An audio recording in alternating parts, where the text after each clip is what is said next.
right, everyone. We are on our last class of the day. And just a reminder, you can log off after this session or please stay on afterward if you, at all possible, to join our practice session after our discussion with Beth. I will tell you more about the practice session and how to join that. But we're so pleased to have Beth Topping with us.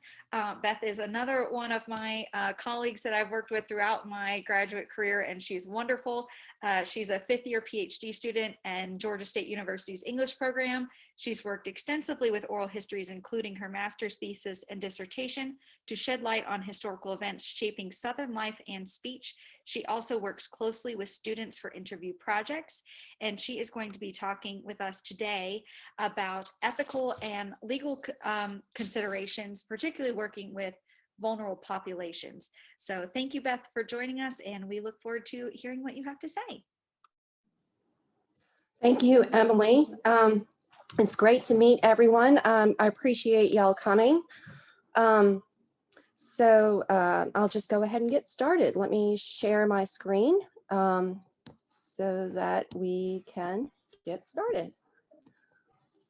All right, so I'm going to talk a little bit about the ethics and the legal considerations. So I don't know if Emily and Jess have mentioned this, right? But as graduate students, we who conduct interviews for research or work with oral histories for interviews for our research, we have to go through some training with the university in order to make sure that we're doing this ethically and legally, according to some very well fleshed out guidelines that come from both the federal government and of course our institutions. So for oral history purposes, the guidelines are also dictated, of course, by the project coordinators. So one thing that I'm asking you guys to do is take a step back for a moment and think about, why are we collecting these oral histories? So we want to understand the life in Newnan, the life experiences of the people that we're interviewing, to preserve these voices and these stories, right? Because, far too often, everyday stories of everyday people, these are not preserved. So when we go back and we look at history, far too often these stories are about particular privileged people, wealthy people, of course, the famous people. So the everyday lives and stories often aren't saved. So we are contributing to this historical interpretation and understanding. But we always want to, in the back of our mind, or in the forefront of our mind, really think about the dignity, autonomy, and the preferences of the persons we interview. So this is the framework that ethically we look through when we're conducting these interviews. So just to kind of overview, I'm going to introduce some key terms that have to do with these ethical and legal considerations. I'm going to give you just a quick brief history of why these have come up in the legal frameworks that govern how we do this kind of research and these oral histories. So then I'll go into a little bit more depth about the legal and the legalities and the ethics.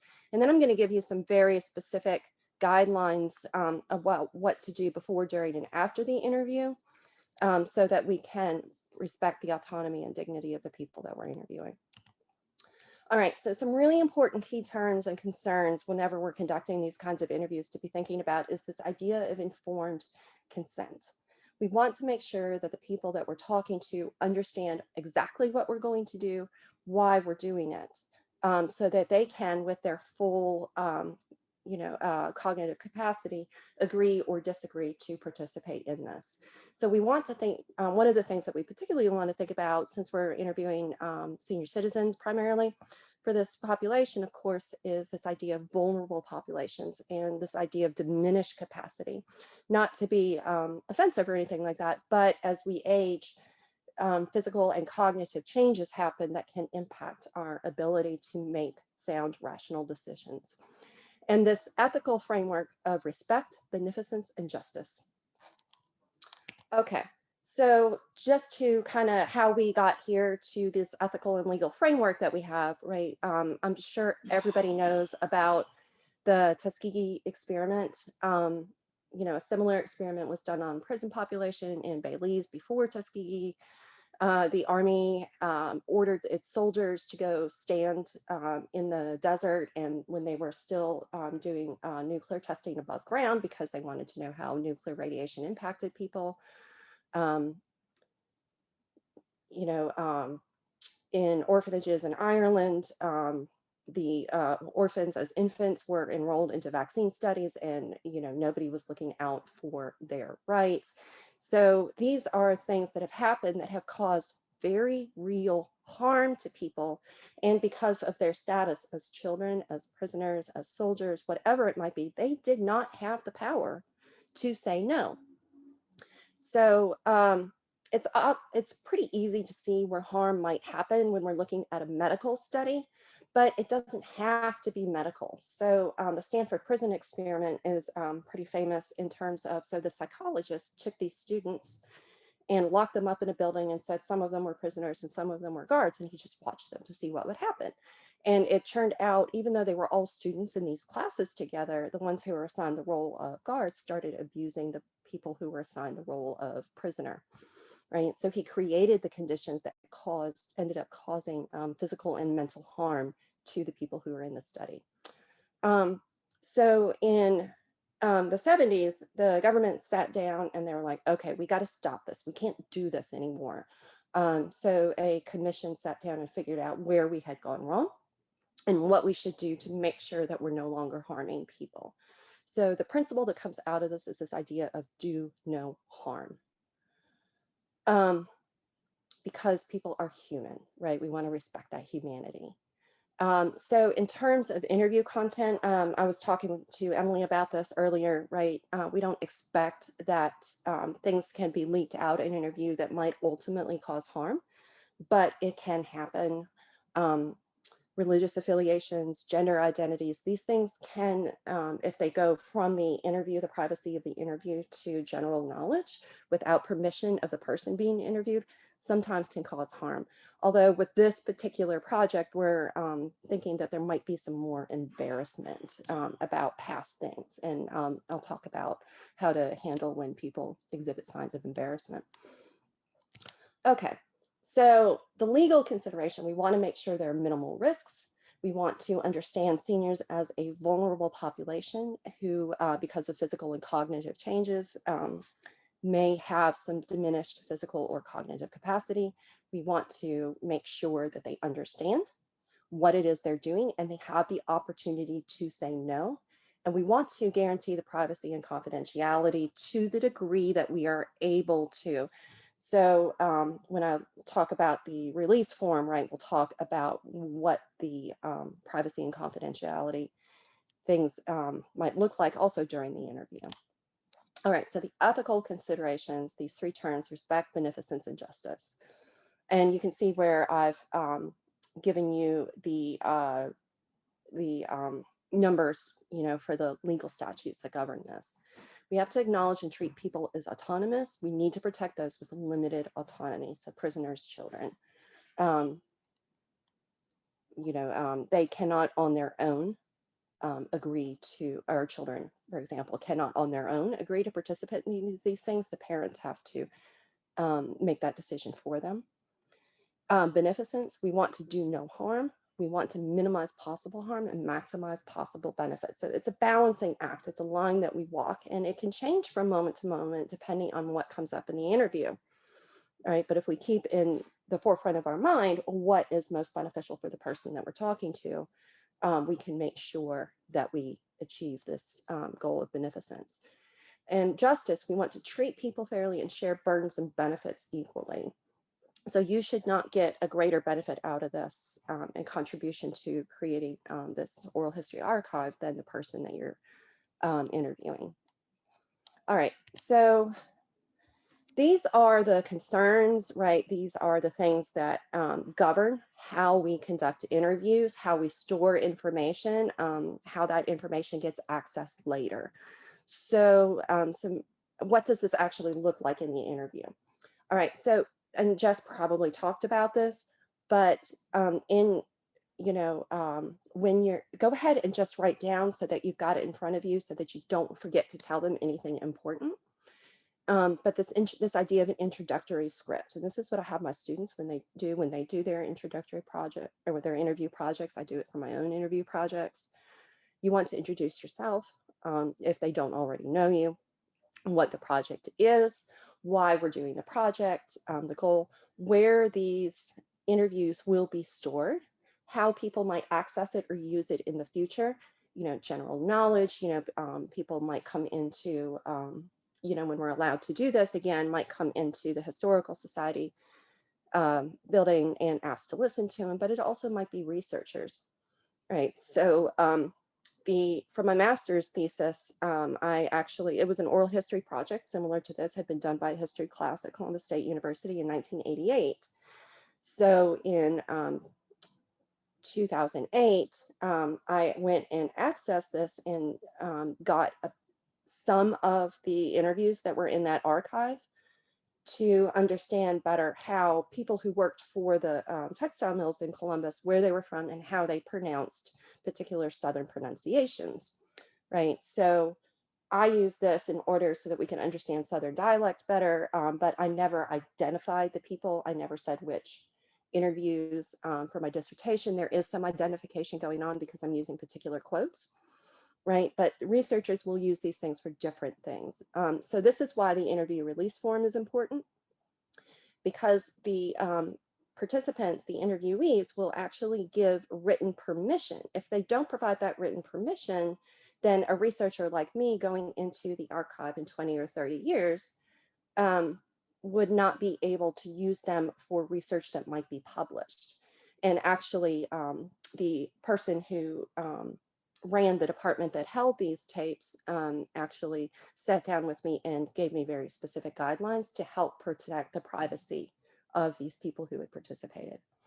All right, so you give them a copy, they sign a copy that you then would give to Emily.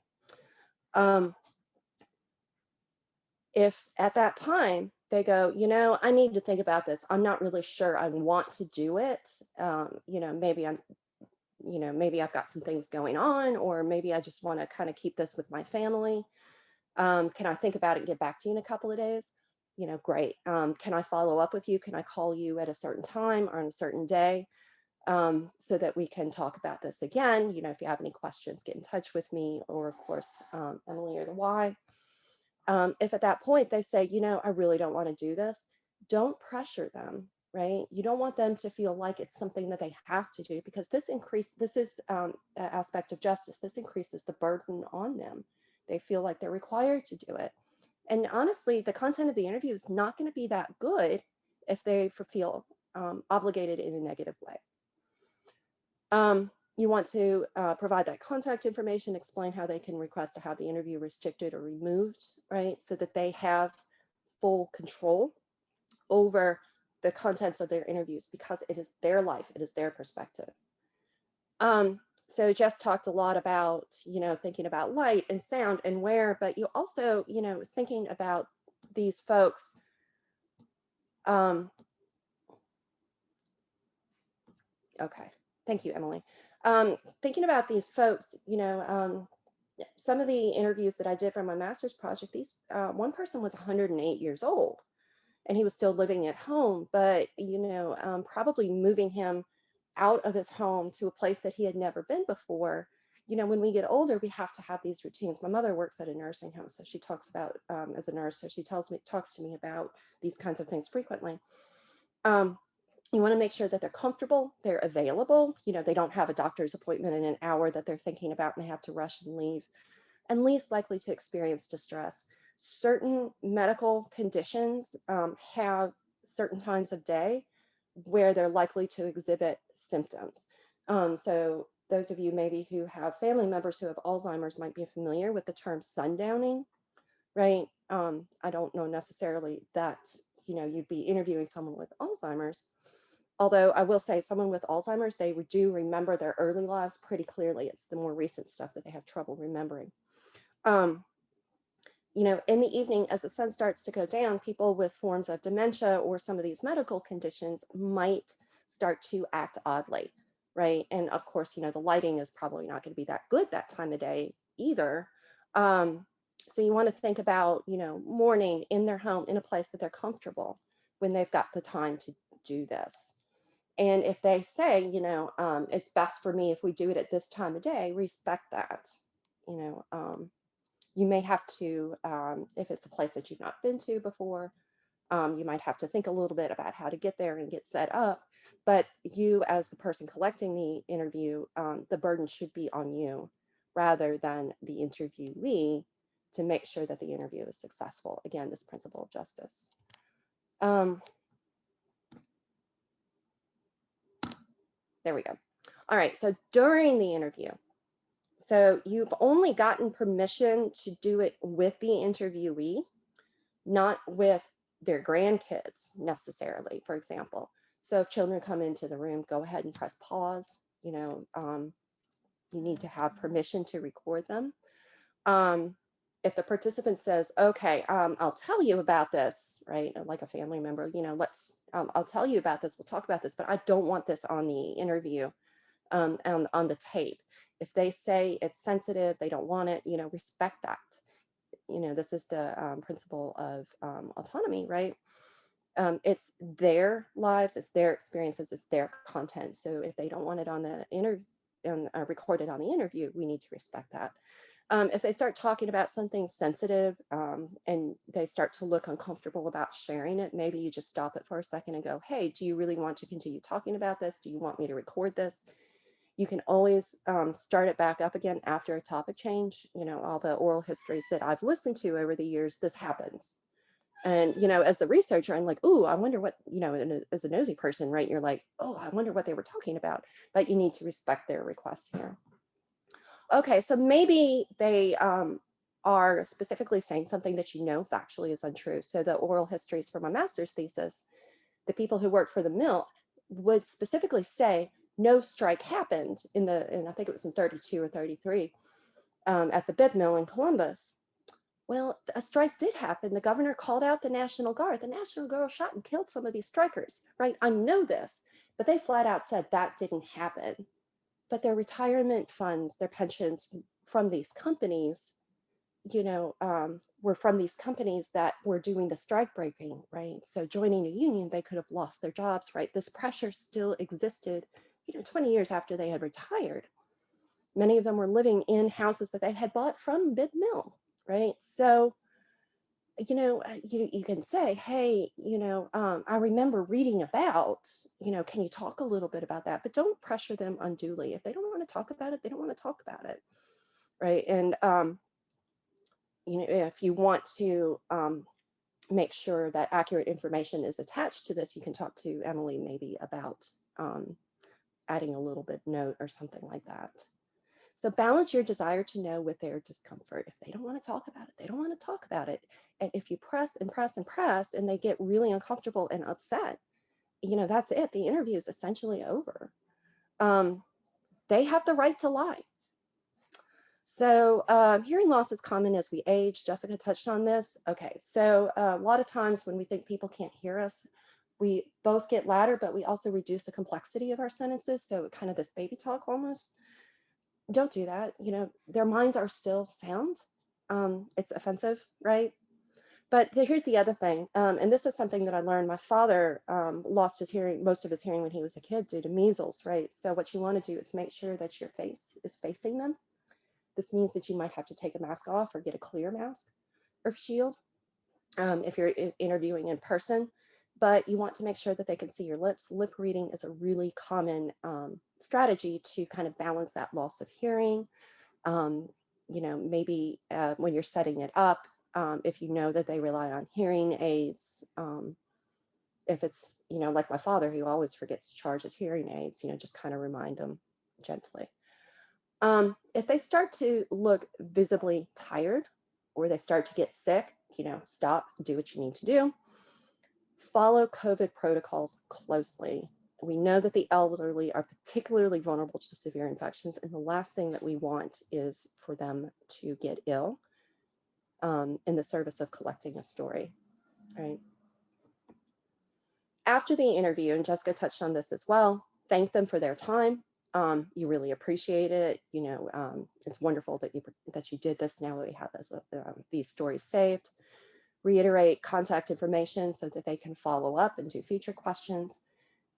And it's best to turn over the interview as soon as you can without sharing it. But maybe it's a family member and you want to talk about it with your spouse, or something like that. What would the person you interviewed want? What did they tell you you could do? Try not to share don't share sensitive information. Um, you, think about yourself in their position. What would you want? It's essentially a golden rule, right? Do unto others as you would have done to you. And if it's not something that if you were that person, you would feel comfortable being shared, don't share it. Yeah, just remember the principles of respect, beneficence, and justice. Okay, so what I'm going to do is pull up, let me stop sharing my screen and pull up the interview release form. And share screen. So I just want to run this over this pretty quickly. So Emily, of course, will make this available to you.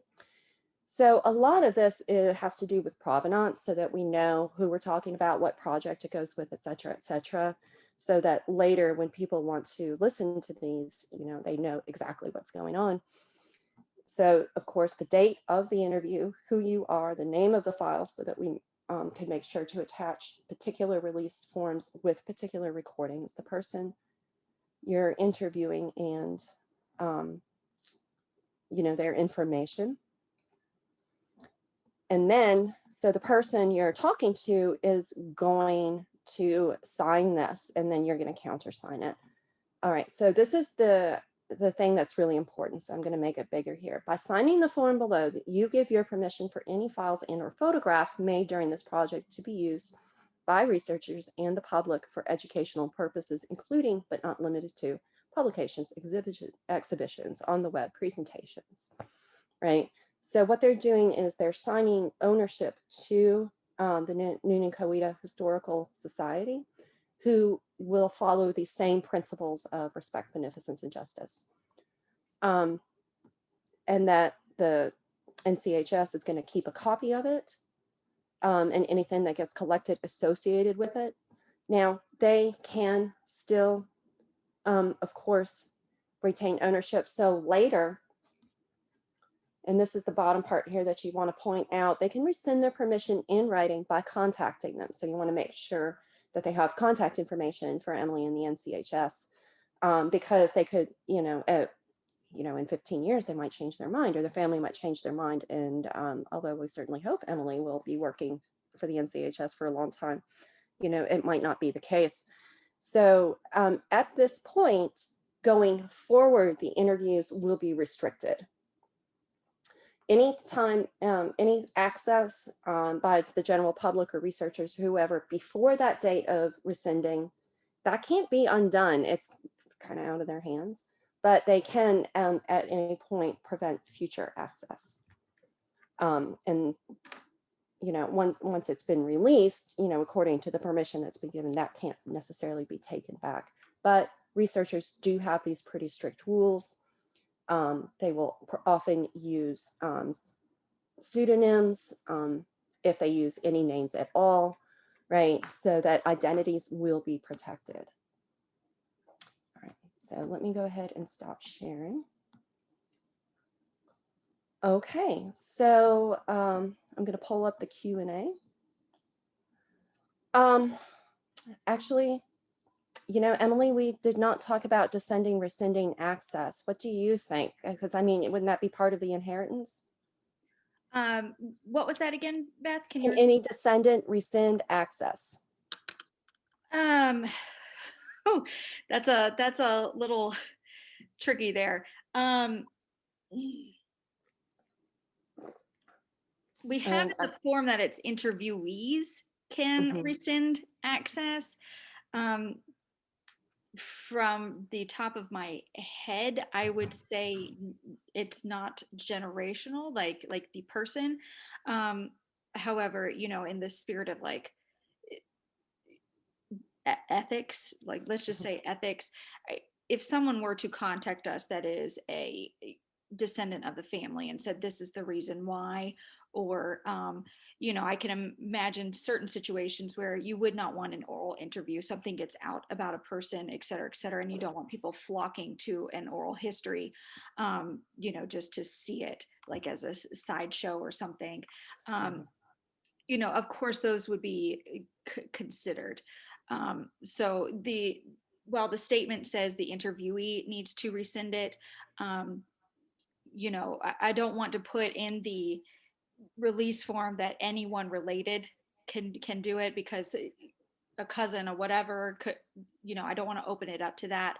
Um, However, best practices would be, of course, anything would be considered, even from a family standpoint. We'd like to act on behalf of this family member and ask that it be taken down for the following reasons. And we all take these courses that work here, so we would take that into consideration. Okay, Eve, you had a question? Great, thank you, Jenny. Eve, what's your question? Let's see if we have Eve raised her hand. Eve Olson. Eve, if you'll drop that in the chat or in the Q&A for us. Oh, wait, I think it just did.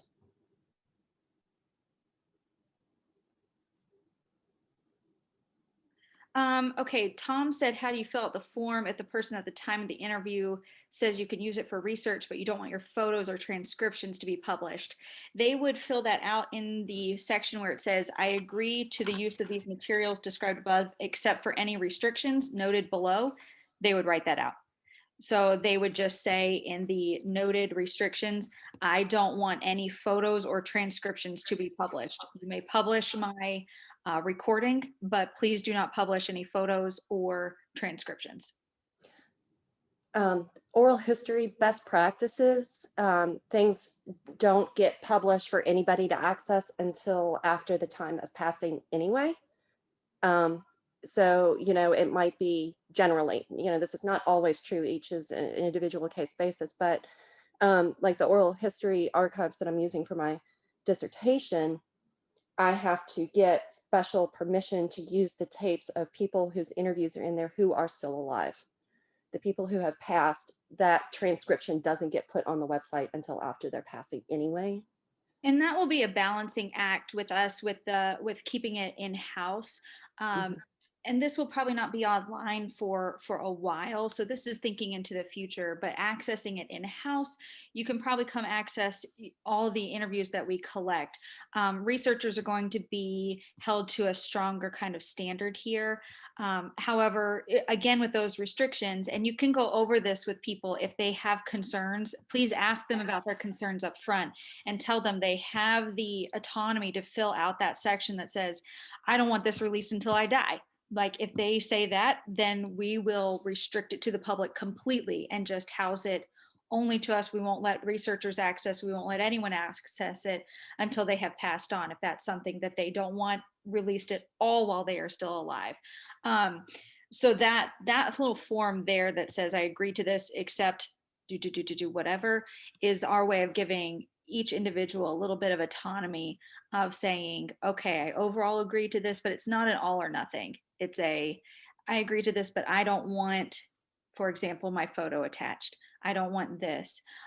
It could even go so far as to say, I don't want my real first name and last name. I would like a pseudonym used for my interview. And then, in the details, maybe we just say this is a white male or a black female from Coweta County around this age. So we give a little bit of descriptors, but no name.